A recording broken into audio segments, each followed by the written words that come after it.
Hola, pues soy Víctor Cerezo Olmo y soy diseñador de juego. Pues conocí Zero Games hace bastantes años con los meetups que se hacían, que pues, estaba enfocado a los indies, y a mí pues, me ha encantado siempre el mundillo indie. Y aunque siempre he trabajado en juegos grandes, pues siempre he tenido ahí las ganas de hacer algo un poco más de autor, ¿no? Con un poco más de alma y con un poquito más de chicha, ¿no? Y bueno, pues ahí empezó un poco la cosa y el ir siguiendo a 01. Y luego también os conocí bastante por Jacobo, por el Baobabs, porque fue alumno mío.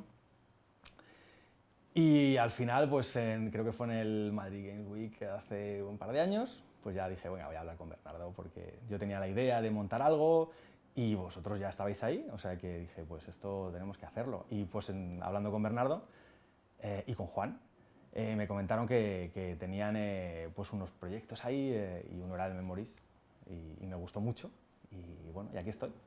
Pues en las otras empresas, bueno, empecé en Electronic Arts con el FIFA, luego estuve en Piro, con Felipe, haciendo cosas muy chulas.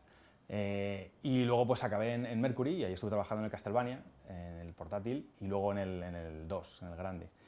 Y bueno, yo creo que esa experiencia es bastante interesante, porque este proyecto yo creo que bebe un poco de toda la parte hack and slash de esos Castlevanias. Pues en el juego voy a hacer de jefe de diseño y también un poco de coordinador de tema de producción. Y bueno, pues un poco mi tarea será encargarme de que pues, todos los departamentos entiendan, sepan lo que tienen que hacer, quien necesita algo, pues se lo proporcione otro departamento. Y bueno, y aparte ya un poco más de diseño y de diseño narrativo, trabajando en ese guión con Luis Felipe y basándonos en lore, en la historia que ha creado David Cabrera, que está bastante interesante.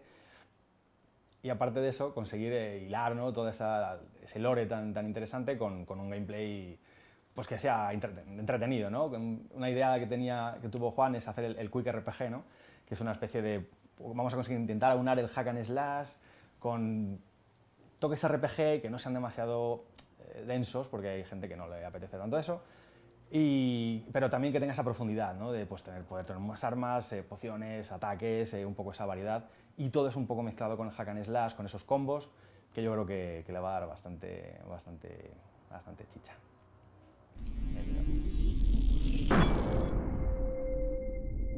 Muchas veces que yo me acuerdo cuando en Castlevania sí que era como, si os preguntan de tal, no podéis decir esto, no podéis decir aquello. Era bastante complicado.